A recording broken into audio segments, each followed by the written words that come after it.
Two stage sequence controlled AC voltage control with resistive load। जो हमारा single stage full stage AC control होते हैं उसमें हम टू थायरिस्टर्स का यूज करते हैं जो कि एंटी पैरेलल में एक दूसरे के साथ कनेक्टेड होते हैं।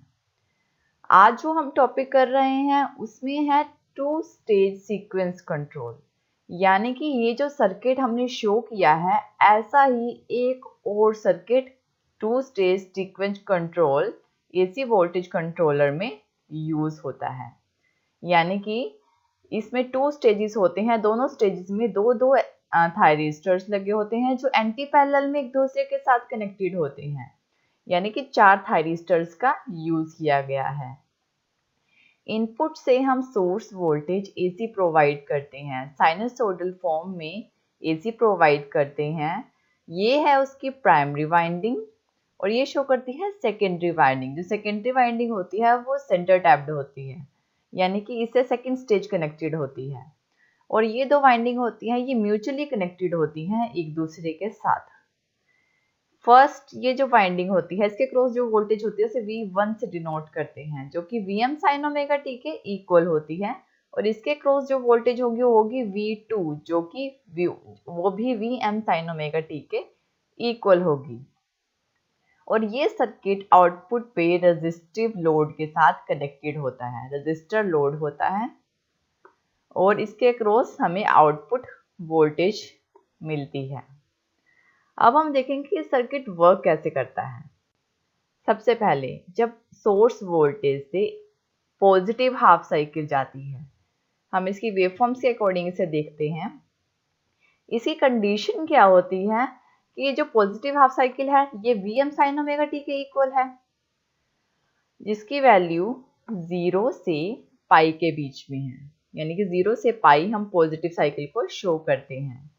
इसकी कंडीशन क्या होती है जब ये सर्किट वर्क करता है, जो थायरिस्टर 3 और 4 होते हैं ये 1 और 2 के साथ वर्क करते हैं। थायरिस्टर 3 और थायरिस्टर 4 तब वर्क करते हैं जब omega t is equal to 0 होता है, या फिर ये कह दें कि जो फायरिंग एंगल होता है इनका अल्फा वो इज इक्वल टू 0 होता है।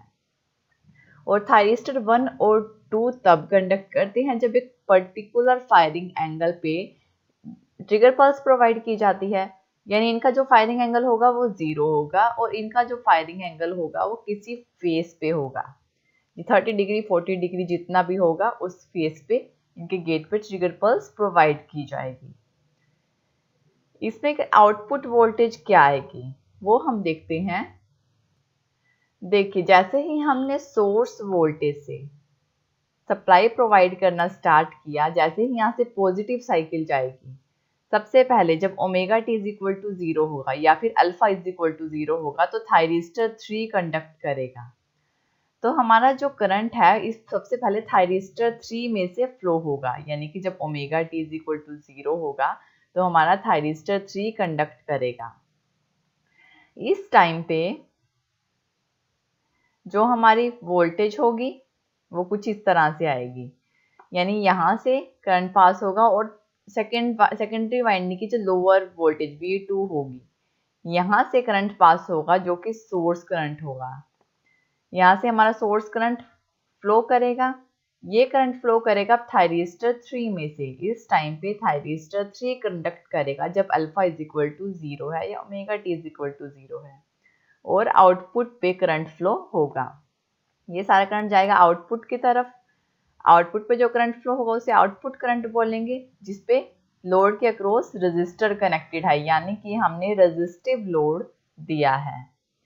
इस टाइम पे जो आउटपुट वोल्टेज होगी वो कुछ इस तरह से होगी, यानी कि जो हमारी आउटपुट वोल्टेज होगी जैसे ही थायरिस्टर 3 कंडक्टिंग कंडीशन में आएगा तो आउटपुट वोल्टेज प्रोड्यूस होना स्टार्ट हो जाएगी। इस टाइम पे थायरिस्टर 3 कंडक्टिंग कंडीशन में है, लेकिन इस टाइम पे जो वोल्टेज होगी वो क्या होगी V2।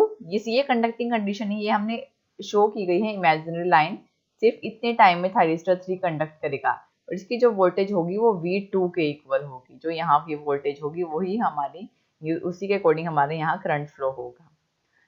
और हमारा आउटपुट करंट भी उतने ही टाइम तक आएगा जब तक हमारा थायरिस्टर 3 कंडक्ट करेगा।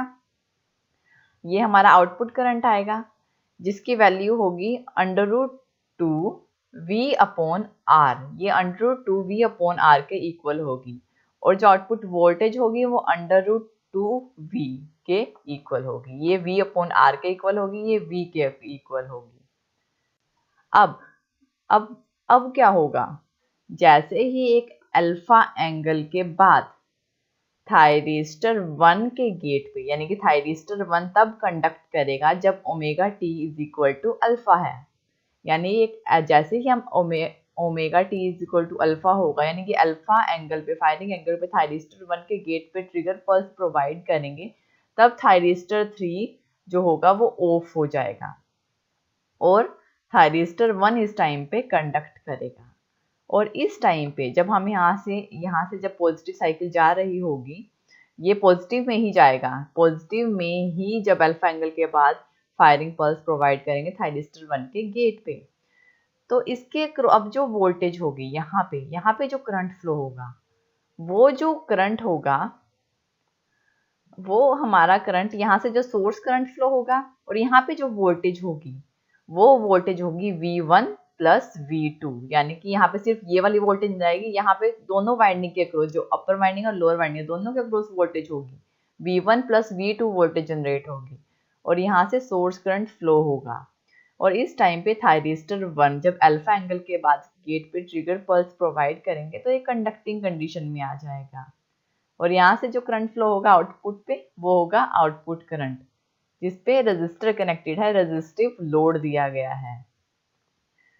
अब इस टाइम पे आउटपुट वोल्टेज हमारी कुछ इस तरह से आएगी। देखिए, ये जो वोल्टेज जो पहले थायरिस्टर 3 कंडक्ट कर रहा था, जैसे ही अल्फा एंगल के बाद ट्रिगर पल्स प्रोवाइड की थायरिस्टर 1 कंडक्टिंग कंडीशन में आ गया, तो ये जो वेव है वो अपर डायरेक्शन में चली जाती है, थोड़ी सी ऊपर आ जाती है। वो ऐसा इसलिए होता है क्योंकि सबसे पहले जो यहाँ पे जो वोल्टेज आ रही थी, थायरिस्टर 3 जब कंडक्ट कर रहा था तो सिर्फ V2 वोल्टेज आ रही थी, लेकिन अब थायरिस्टर 1 कंडक्ट कर रहा है, अब जो वोल्टेज है V1 प्लस V2 है, इसलिए ये जो वेव है वो ऊपर चली जाती है। यहाँ पे जो वोल्टेज होगी वो वोल्टेज 1 प्लस वोल्टेज 2 के इक्वल होगी। कंप्लीटली सेकेंडरी वाइंडिंग इसमें वर्क कर रही है, कंप्लीट वोल्टेज आ रही है और इसकी जो वैल्यू होगी वो होगी √2.2 वोल्ट। इस टाइम पे थायरिस्टर 1 कंडक्टिंग कंडीशन में होगा, थायरिस्टर 3 इस टाइम पे कंडक्ट नहीं करेगा और आउटपुट करंट भी हमारा वैसे ही आएगा जैसे अब वोल्टेज आ रही है, बस डिफरेंस क्या होगा, इसकी जो वैल्यू होगी वो होगी √2.2 V अपॉन R के इक्वल होगी। ये √2.2 V के इक्वल है, ये √2.2 R के इक्वल होगी। जैसे ही सोर्स से नेगेटिव साइकिल आएगी तो हमारा प्राइमरी और लोअर सेकेंडरी वर्क करना स्टार्ट करेंगे। यहाँ पे जो वोल्टेज होगी वो V2 वोल्टेज होगी और यहाँ से जो करंट फ्लो होगा वो होगा सोर्स करंट। इस टाइम पे थायरिस्टर 4 पे क्या गेट पे जब ट्रिगर पल्स प्रोवाइड करेंगे तो थायरिस्टर 4 कंडक्टिंग कंडीशन में आ जाएगा और आउटपुट पे जो करंट होगा वो होगा आउटपुट करंट, जो कि रजिस्टर के अक्रॉस जाएगा। इस टाइम पे नेगेटिव साइकिल में, जो कि पाई से 2 पाई तक है, ये वाला पार्ट, इसमें आउटपुट वोल्टेज क्या होगी, यहाँ से रिवर्स में जाना स्टार्ट करेगी जब थायरिस्टर 4 कंडक्ट करना स्टार्ट करेगा, यानी omega T is equal to इस टाइम पे पाई होगा। तो omega T is equal to pi होगा तो थायरिस्टर 4 कंडक्ट करना स्टार्ट कर देगा। तो इतने ड्यूरेशन में हमारा थायरिस्टर 4 कंडक्ट करेगा और आउटपुट करंट भी हमारा रिवर्स में होगा। आउटपुट करंट वैसे ही रिवर्स में फ्लो होगा, आउटपुट वोल्टेज रिवर्स है और ये वाली जो वोल्टेज होगी वो होगी V2 वोल्टेज। सिर्फ V2 वोल्टेज यहाँ पे आएगी जो जब थायरिस्टर 4 कंडक्ट करेगी, क्योंकि लोअर वाइंडिंग वर्क कर रही है।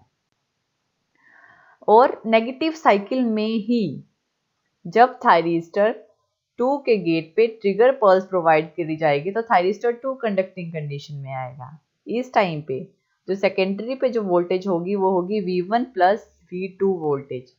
सोर्स करंट हमारा यहाँ से फ्लो होगा और थायरिस्टर 2 यहाँ पे कंडक्ट करना स्टार्ट करेगा। थायरिस्टर 2 के गेट पे जैसे ही ट्रिगर पल्स प्रोवाइड करेंगे एक अल्फा एंगल के बाद, तो थायरिस्टर 2 कंडक्ट करेगा और आउटपुट करंट जो कि रजिस्टर के अक्रॉस फ्लो होगा। तो ये हमारा अल्फा एंगल है जिसके बाद थायरिस्टर 2 के गेट पे ट्रिगर पल्स प्रोवाइड की जाएगी, यानी कि या फिर ये पहिए वाला जो पॉइंट होगा ये होगा पाई प्लस अल्फा, यानी ये वाला पाई प्लस अल्फा पॉइंट, ये वाला पॉइंट। तो हमारी पाई प्लस अल्फा के बाद हमारी आउटपुट वोल्टेज कुछ इस तरह से आएगी, क्योंकि यहाँ पे जो वोल्टेज अब क्रिएट होगी वो होगी V1 प्लस V2। रिवर्स में होगी ये, आउटपुट करंट भी हमारा वैसे ही जनरेट होगा और इसकी जो वैल्यू होगी आउटपुट करंट की वो होगी -√2.2V/R, जो कि रिवर्स में होगी। और इस टाइम में इतनी ही ड्यूरेशन में हमारा थायरिस्टर 2 कंडक्ट करेगा। अगेन क्या होगा, जैसे ही अगली पॉजिटिव हाफ साइकिल आएगी तो फिर से पहले वाला प्रोसेस स्टार्ट हो जाएगा, यानी कि सबसे पहले थायरिस्टर 3 कंडक्ट करेगा। कब? जब ओमेगा t = 2 पाई है, 2 पाई से 2 पाई, पाई के बाद 2 पाई आएगा पॉजिटिव हाफ साइकिल में, तो थायरिस्टर 3 कंडक्ट करना स्टार्ट करेगा यहाँ से। तो आउटपुट वोल्टेज हमारी ये होगी जिसमें थायरिस्टर 3 कंडक्ट कर रहा है, जैसे पॉजिटिव हाफ साइकिल में वर्किंग हो रही थी वैसे ही वर्क होगा। यहाँ पे थायरिस्टर 3 कंडक्ट करेगा और आउटपुट वोल्टेज हमारी इस तरह से आएगी और आउटपुट करंट भी। और जो आउटपुट जब हमारी अल्फा एंगल के बाद ट्रिगर पल्स प्रोवाइड की जाएगी थायरिस्टर 1 पे, थायरिस्टर 1 पे जब अल्फा एंगल पे ट्रिगर पल्स प्रोवाइड की जाएगी जो कि 2 पाई प्लस अल्फा पे होगी। 2 पाई, ये 2 पाई वैल्यू है, ये plus alpha value 2 pi plus alpha यहाँ पे। तो हमारा जो होगा थायरिस्टर, इस टाइम पे थायरिस्टर 3 ऑफ हो जाएगा और थायरिस्टर 1 कंडक्टिंग कंडीशन में आ जाएगा।